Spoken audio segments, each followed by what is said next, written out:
At Inspiring Change, we help our clients build work cultures that bring out the best in their people.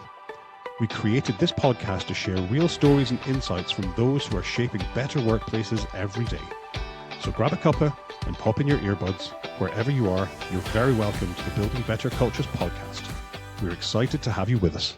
Hello there, and welcome to this episode of the Building Better Cultures podcast with me, Scott McInnes. Really nice to have you back. If you're a former listener, and if you're a new listener, you are very welcome. Thanks a million for being here. Before we get on to today's guest, our first guest for 2026, a couple of wee bits of housekeeping and a small ask for you, dear listener. Whatever platform you're listening on, please, if you could just take a few minutes to give us a bit of feedback, give us a little rating. It really, really helps to get the podcast out there, to spread the good word. We spend a lot of time and effort pulling these together. We hope you find them helpful, and having them out in front of more people would be amazing. So if you could do that, I would very much appreciate it. On to today's guest. So I always, when I'm interviewing guests beforehand, I always kind of describe them in one of three buckets. That we've got kind of famous-ish people on the podcast, the likes of Fergal Quinn previously, or Jamie Heaslip, or Stuart Lancaster. We've got kind of consultant type people in the middle bucket who've got maybe a book or a model or a framework or something. And then we've got what today's guest falls into the third bucket of what I might term, probably unfairly slightly, I need to think of a new term for this, kind of communal garden people leaders, just people who are actually, I know, I'm sorry, Phil, I'll get to you in a second, just people who are actually out there doing the job. Because it's really easy for consultants and sports people and stuff to talk about high performance and how you get things done and how to build better culture. But actually, we then take that perhaps and we temper it with the reality of having to run a business. Today's guest is Phil Codd, who is the Managing Director of Expleo in Ireland. They're a global technology firm and a consulting service provider. He's got just under 1,000 staff in Ireland. So it's a big organization across Dublin, Cork, and Galway.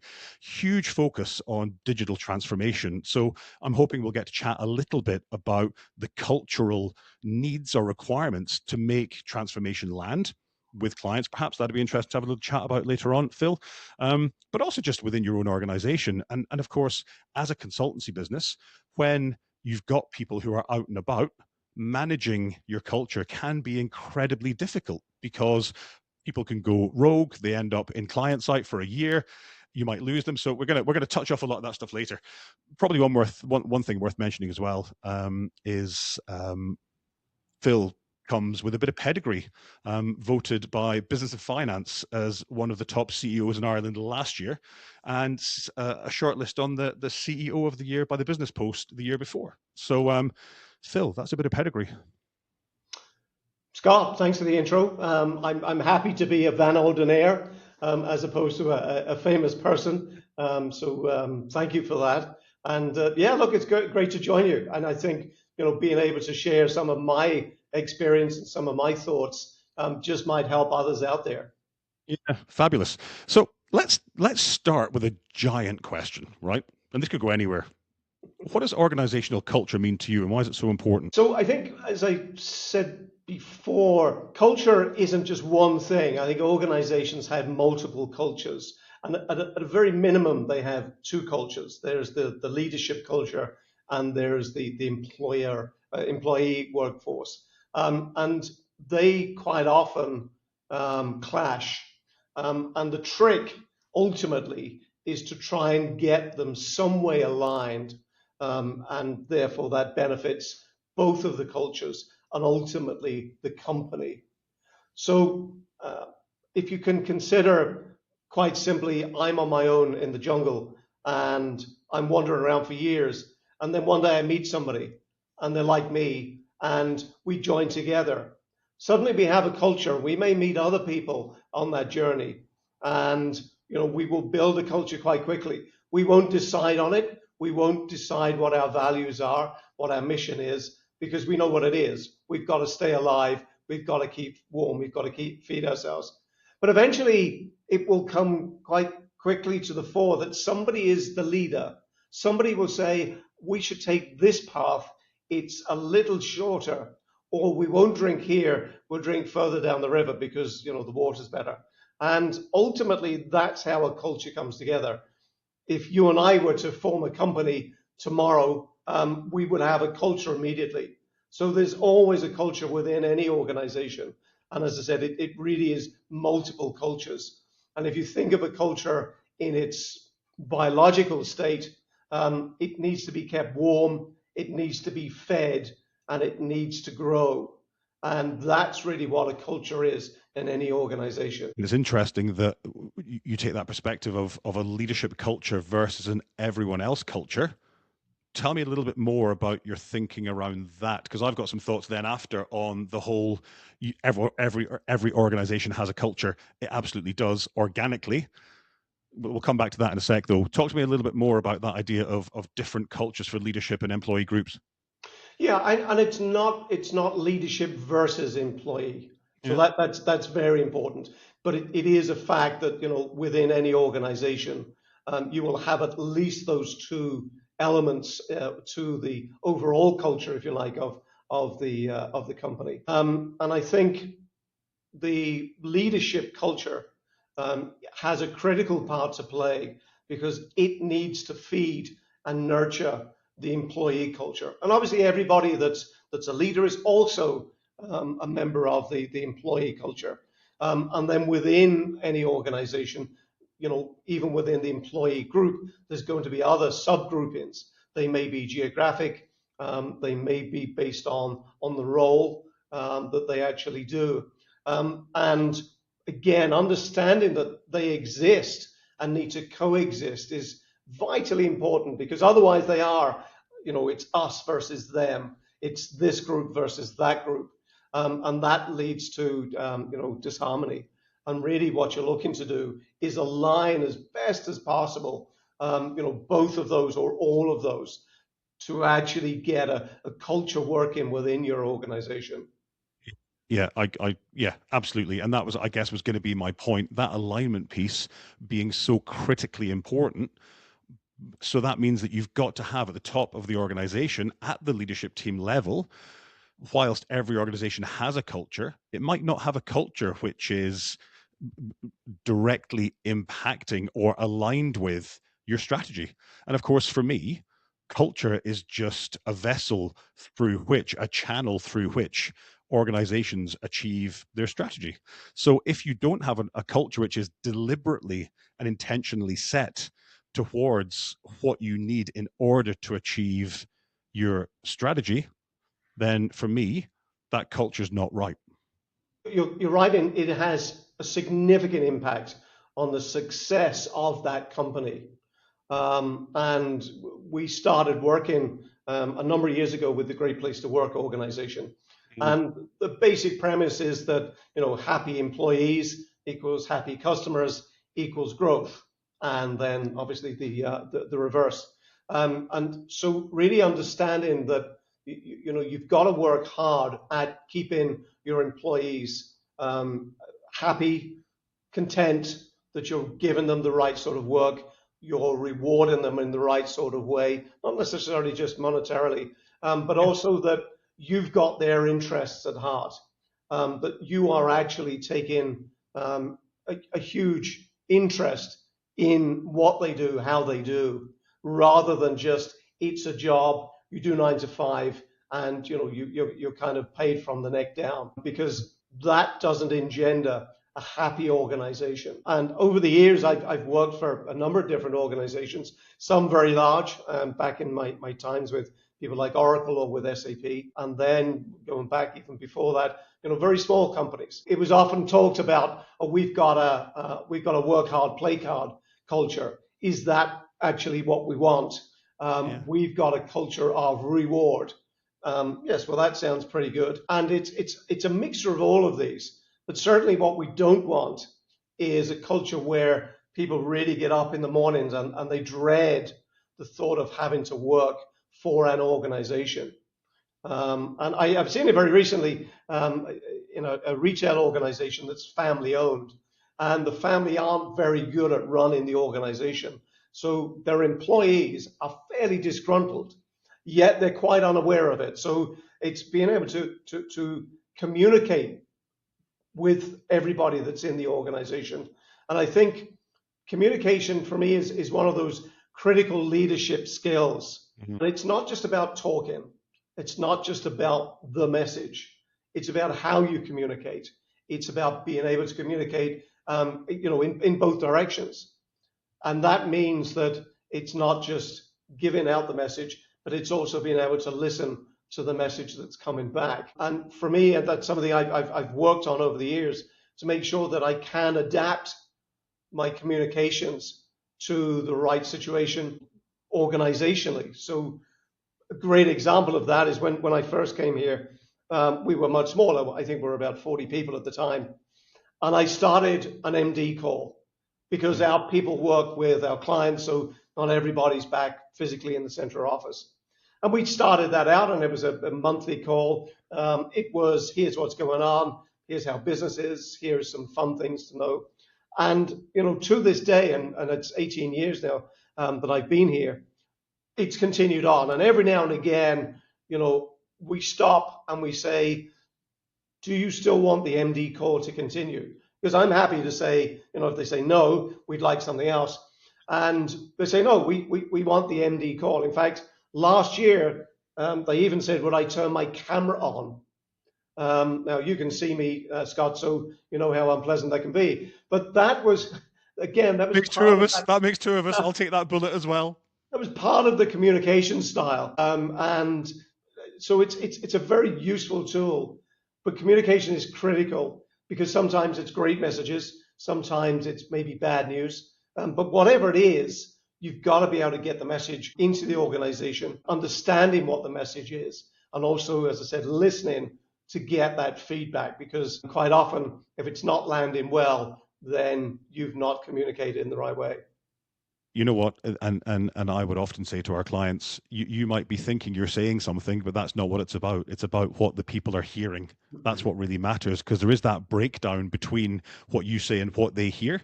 So actually that feedback loop that you've described is so fundamentally important, because you nearly want to put the message out and then say to people, what do you think I told you? Just to double check that the message that you think you were putting out there is the message that was going out there. I wanted to come back to your Great Place to Work survey that you mentioned earlier on, because actually, even within that, and from a feedback loop perspective, of course, that's a big chunk of feedback for you every year for the years that you've done that survey. How do you close out that loop? So you do the survey, you get the feedback, then what? So we created a Great Place to Work group within the organization. It was open to everybody, and we get the results from the Great Place to Work. We can distill it down and share it with the group. We share ultimately all the results with everybody in the organization. But it's that group that's responsible for sifting and sorting along with us to see where are some areas that we need to perhaps make changes. And that's worked well. But your point there is that it is once a year. And that can depend on when we do it. Is it before Christmas? Is it after Christmas? And we then invested in an excellent tool. So using some technology to actually help us get a more speedy and consistent feel of the organization, a pulse check, if you like. And we started working with a company called Worky, WRKY, who came out of DCU, and they're growing on a monthly basis. And what they enable us to do is run a set of quick checks with everybody on a continuous basis. And we can increase the frequency or decrease it. It also allows anyone within the organization to sort of put a pulse check out there. And again, it's quite helpful for line managers if they want to see what's going on. The real beauty is not it's real currency, but it also lets us look for problem areas. So the psychobabble behind it is, there are some lead indicators in the questions. And again, a good example, we thought we were doing wonderfully. We were getting good results, but when we pulled it back, we found that there was a group of people in the middle of the organization So they weren't the newbies, and they weren't the ones, at the very senior, but they felt unloved and ignored. And the reason was we were putting a lot of effort into bringing new people in at the time of growth. We had a wonderful grad program running, so a lot of energy going there, but not so much going here. And we didn't hear the noise. They were the silent witness to the problem. And we were able to actually then look at that and try and find ways of A, reaching out to them, B, seeing where their discomfort was, and C, could we actually remediate that and help them. And over a period of time, we were able to bring various policies and programs in place to focus back in on them. And I'm glad to say it had a very positive outcome. Yeah, yeah. And practically, what did some of that mitigation look like, or some of those programs look like to try and support that group that you've described? Yeah, a couple of things. One very obvious one was we weren't necessarily celebrating people's longevity with the company. And so it was a fairly easy thing to put in place, an annual event where we recognize people that have been with us 3 years, 5 years, 10 years, 15 years, and also reward that in some way. So bringing people together. We then discovered that, I think we started at 5 years. And then the people that were there for 3 years said, oh, well, how comes we're excluded?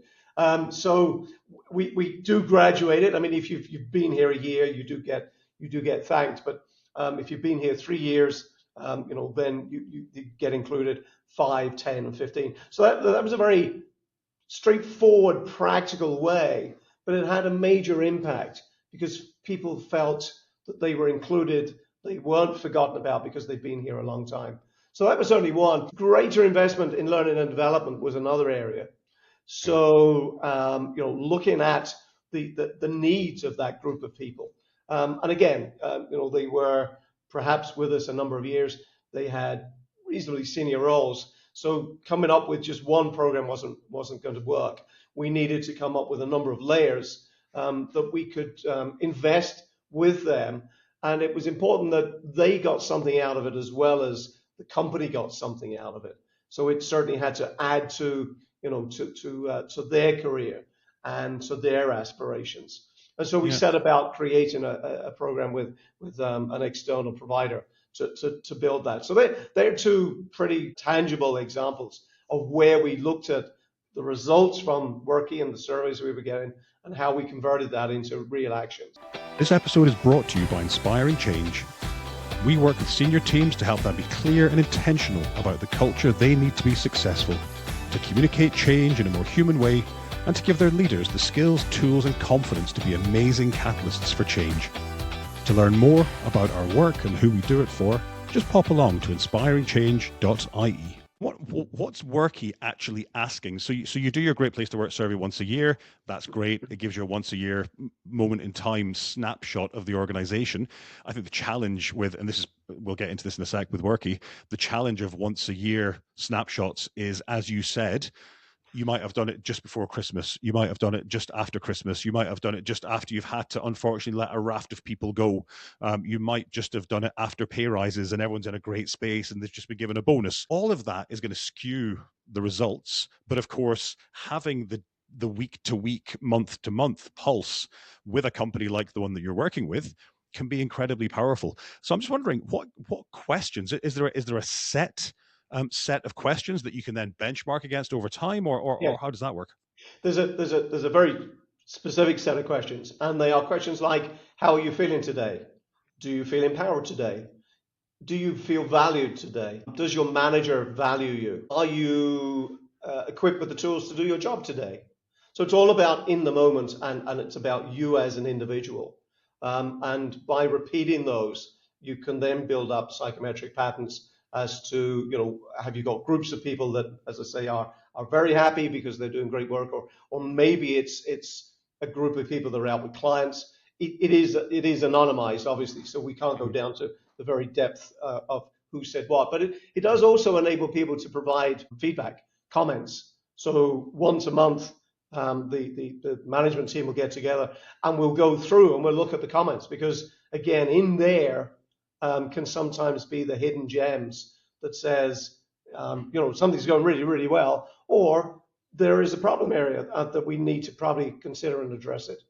One thing you said there, Phil, about your colleagues that are out with clients, of course, as an IT services company, I presume a big chunk of your colleagues, the people that work in the organization, are on client site, are they? Yes and no. I mean, we have hybrid working here, and flexible working. So, since COVID, and that's 6 years ago now, when we Mad, all isn't it? 6 introduced, years. I know it's God. scary, isn't it? Yeah. In March, it'll be 6 years. So, we introduced hybrid working, we introduced flexible working from home.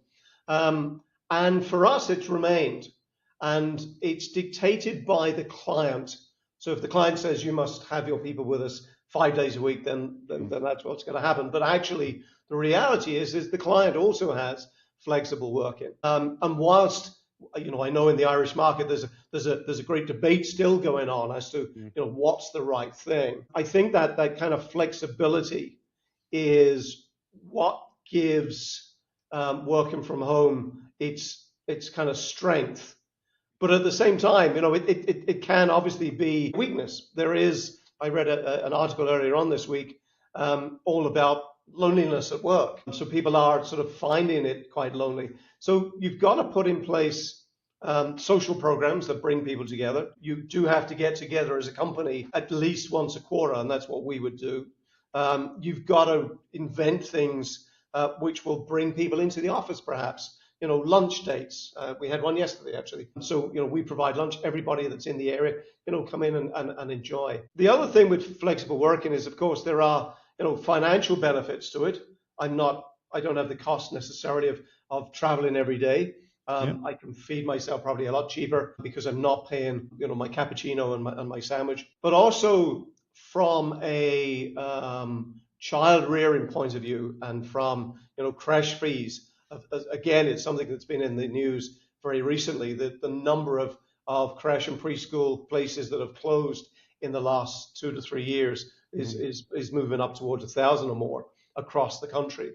So, if we expect ourselves to increase the number of female workers as we look for better gender balance, then we've got to make sure that we've got policies in place and things that are beneficial to that cohort of people.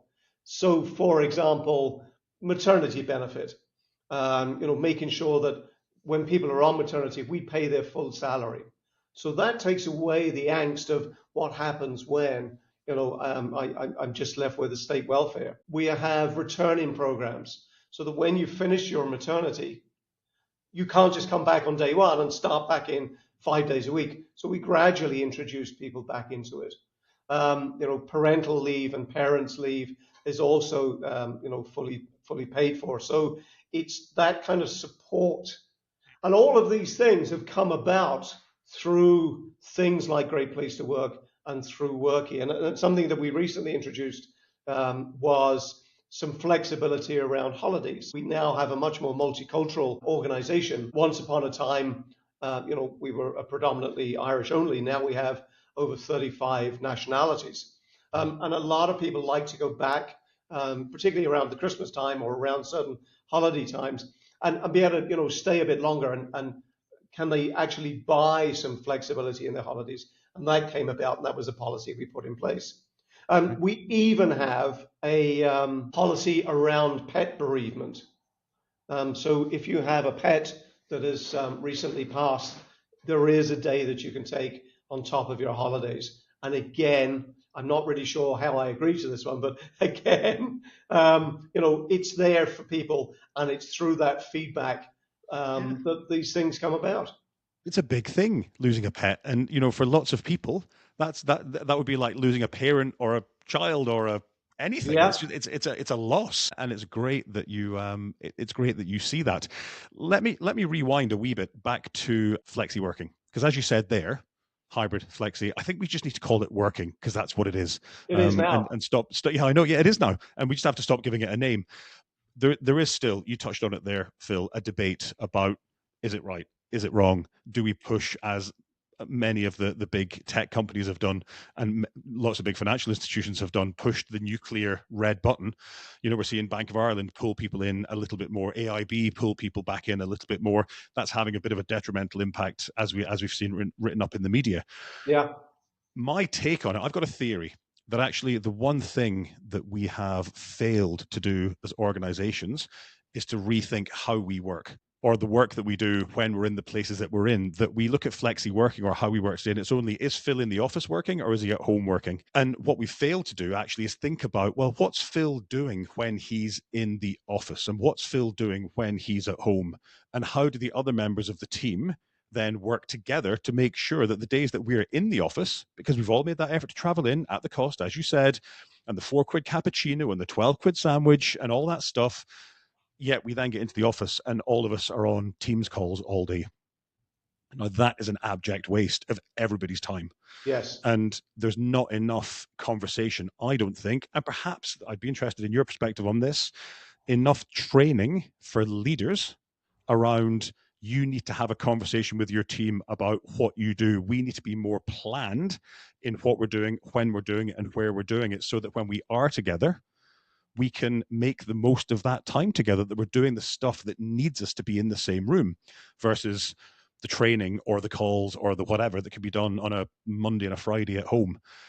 I think we're lacking upskilling leaders to be able to lead effectively in this new way of working.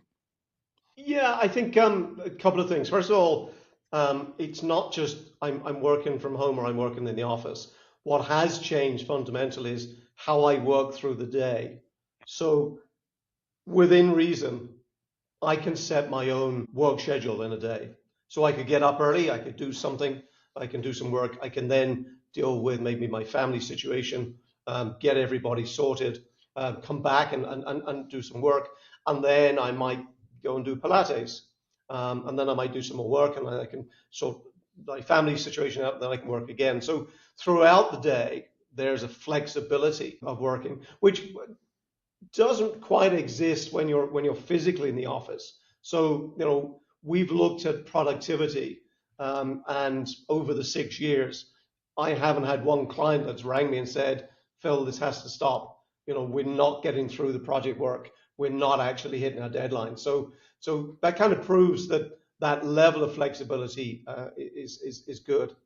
I think the issue around making best use of when you are physically in the office is around some level of rigor that says, we will be in on these days. And that's not to say that everybody has to do Monday, Wednesday, Friday. It might just be that my group agree that we'll do Monday, Wednesday, and we'll be flexible on Tuesday, Thursday, and Friday. But at least then we know that we're going to be together in the office and we can be much more productive. But at the same time, one of the other learnings is we do a lot of work on Teams today. It is, sadly, it's the way that we're working today here. And, understanding how to run Teams meetings, and coming back to your point, that learning, because quite often now we have hybrid Teams meetings. As some people are physically in the room and some people are up on the screen. And often what happens is the people in the room forget about the people on the screen, and so they become disconnected. So it is, there's discipline and ways of working that we all have to learn when we're actually doing that. But again, I couple it all with, we still have to strengthen that connection with the company and with each other by putting effort into coming to central places at different times throughout the working year. Yeah, I absolutely agree. I think we had an idea pre-COVID that culture was a building, that our culture of organization was kind of ensconced in our bricks and mortar, whereas actually now we've realized that's not the case, because you could have people at home, you could have people in India, you could have people on client site, you could have people in the office. People are all over the place. So actually culture has become wherever our people are. And I wonder, as we look to the kind of the future of work, and I look to the future of our podcast episode, which is rapidly coming to a close, when we look toward the future of work, what do you think the big challenges are going to be when it comes to building strong and aligned cultures and organizations? You touched on it at the beginning. There's always the chance that one of your a lot of your people who are working outside of us, I mean, so we're a consultancy, they're with their clients, that they go native, they become more the client than they are Expleo, and so that's something that we've always had to protect against by ensuring we keep as much contact with everybody as is entirely possible. I think the other thing is it's not just flexible working now, it's geographic working. So today, we're developing software for clients, and the team could be here, could be in Romania, could be in India, could be in Portugal. And so you've got 5 different locations, 5 different time zones. And, how do you actually organize yourself such that, you can do a stand-up at the beginning of the day, whatever you decide is the beginning of the day, that's the point that you do it. Starting to develop ways of working that encompasses that geographic change, because that's one of the big things we're seeing. And I think before COVID, everybody said, no, my project must be here in my office in Dublin. And now everybody says, this is great. We can get access to different talent, more talent, numbers talent. of people, because the talent pool is now much wider. So as long as it's secure and it's safe, then the real benefit is that we've got access to a global talent of pool of people, and we can bring them to work every day of the week. Yeah, and I think that for me, the word that I use most often is about being really specific with our culture and being really clear and intentional with the culture that we want to have, and ensuring that we're clearly aligning people to that culture all the time, regardless of where they are, country-wise, at home, wherever, it doesn't matter.